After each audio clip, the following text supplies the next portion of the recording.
Hi hello welcome to YDG invest. నేను మీ వైడీజీ.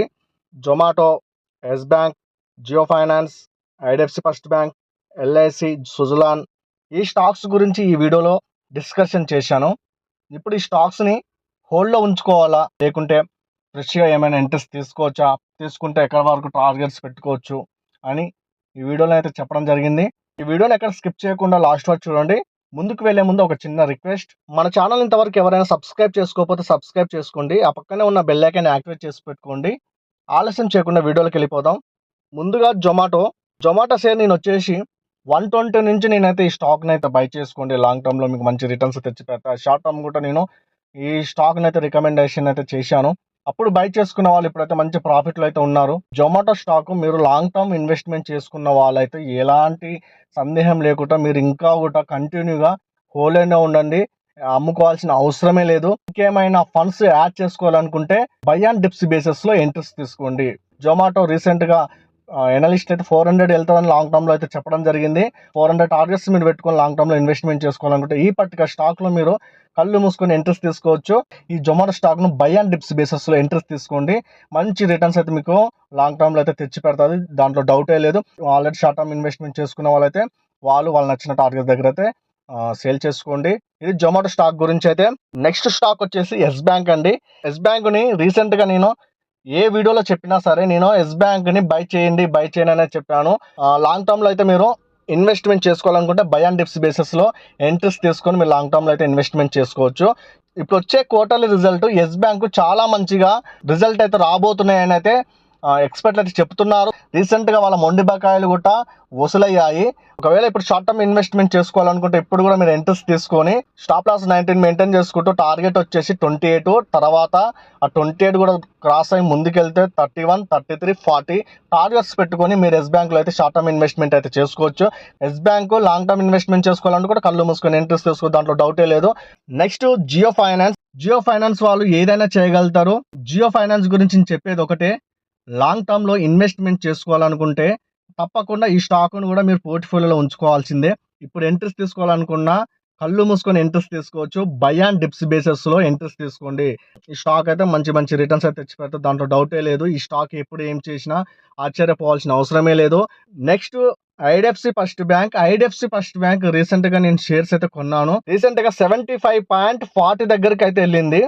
చాలా మంచిగా తక్కువలో దొరుకుతుందండి ఐడిఎఫ్సి ఫస్ట్ బ్యాంక్ లో లాంగ్ టర్మ్ ఇన్వెస్ట్మెంట్ చేసుకోవాలనుకుంటే ఆలోచించాల్సిన అవసరం లేదు. ఇప్పుడు కూడా మీరు ఇన్వెస్ట్మెంట్ చేసుకోవచ్చు. లాంగ్ టర్మ్ పీరియడ్ లో మీరు ఇన్వెస్ట్మెంట్ చేసుకోవాలనుకుంటే ఈ కంపెనీలో ఇప్పుడు కూడా మీరు కళ్ళు మూసుకొని ఇంట్రెస్ట్ తీసుకోవచ్చు.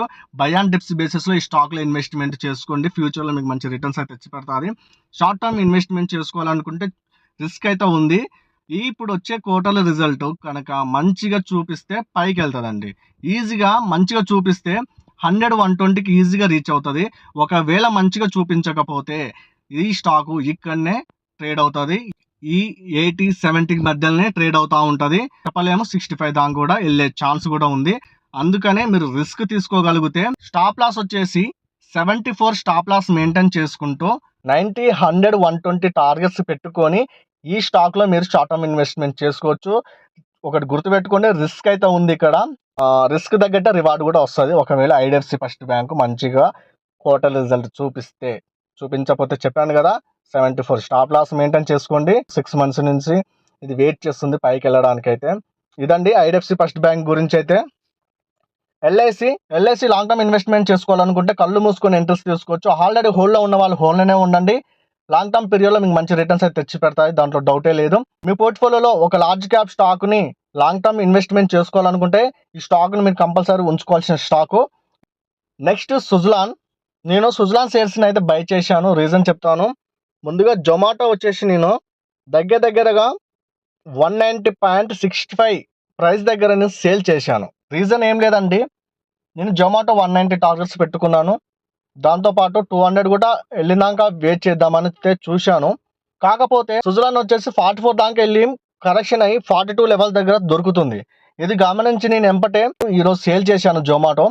మళ్ళీ నెక్స్ట్ ఎంపటే ఇమీడియట్గా సుజలాన్లో అయితే ఇన్వెస్ట్మెంట్ అయితే చేశాను. ప్రైస్ వచ్చేసి చూడండి 42.60 ఈ ప్రైస్ దగ్గర అయితే నేను బై చేశాను. ఇది రీజన్.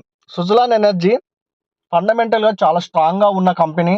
అలాగే రీసెంట్గా క్వార్టర్ రిజల్ట్ కూడా చాలా మంచిగా చూపించింది.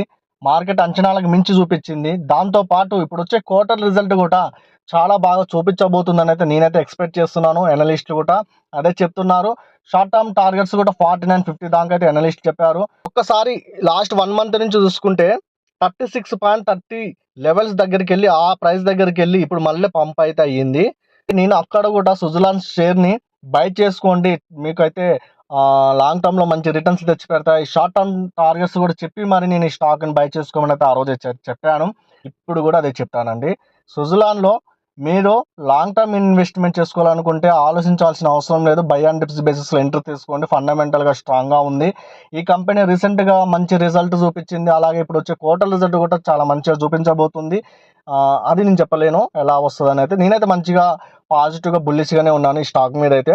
షార్ట్ టర్మ్ ఇన్వెస్ట్మెంట్ ఆల్రెడీ ఉన్నవాళ్ళు, ఒకవేళ షార్ట్ టర్మ్ ఇన్వెస్ట్మెంట్ ఇప్పుడు చేసుకోవాలనుకున్న వాళ్ళు టార్గెట్స్ వచ్చేసి 34 స్టాప్ లాస్ మెయింటైన్ చేసుకుంటూ 49-50 టార్గెట్స్ పెట్టుకోండి. లాంగ్ టర్మ్లో ఈ స్టాక్ మల్టీ బ్యాగ్ రిటర్న్స్ అయితే తెచ్చిపెట్టి దాంట్లో డౌటే లేదు. ఇది సుజలాన్. నేను యూఎస్ స్టాక్ మార్కెట్లో కూడా ఇన్వెస్ట్మెంట్ పెడతాను. రీసెంట్గా టెస్లా షేర్స్ని అయితే బై చేశాను. అది కూడా షార్ట్ రూపంలో మీకైతే చూపించడం జరిగింది. మీరు ఒకవేళ టెస్లా షేర్స్ని బై చేసుకోవాలనుకుంటే కింద నేను ఎక్స్చేంజ్ ఇచ్చాను, డిమాట్ ఎక్స్చేంజ్, బెస్ట్ ఎక్స్చేంజ్, నేను వాడే ఎక్స్చేంజ్ అండి. అందులో మీరు రిజిస్టర్ అయ్యి మీరు అక్కడ టెస్లా షేర్స్ని కానీ చాలా యుఎస్ స్టాక్స్ సంబంధించిన చాలా షేర్స్ అయితే ఉంటాయి. నాట్ ఓన్లీ టెస్లా, మిగతా చాలా ఉంటాయి. అమెజాన్ అయితేంది, గూగుల్ అయితేంది, మైక్రోసాఫ్ట్ అయితేంది, చాలా యుఎస్ స్టాక్ మార్కెట్ సంబంధించిన చాలా స్టాక్స్ అయితే అక్కడ ఉంటాయి. మీరు యుఎస్ స్టాక్ మార్కెట్లో ఇన్వెస్ట్మెంట్ చేసుకోవాలనుకున్న కింద నేను డిస్క్రిప్షన్లో లింక్ ఇచ్చాను, అక్కడ వెళ్ళి క్లిక్ చేసి మీరు రిజిస్టర్ అయ్యి మీరైతే అక్కడ ఇన్వెస్ట్మెంట్ చేసుకోండి. ఇదండి వీడియో. మన ఛానల్ ఇంతవరకు ఎవరైనా సబ్స్క్రైబ్ చేసుకోకపోతే సబ్స్క్రైబ్ చేసుకోండి. పక్కనే ఉన్న బెల్ ఐకాన్ యాక్టివేట్ చేసుకోండి. ఉంటానండి. Bye bye. Thank you for watching.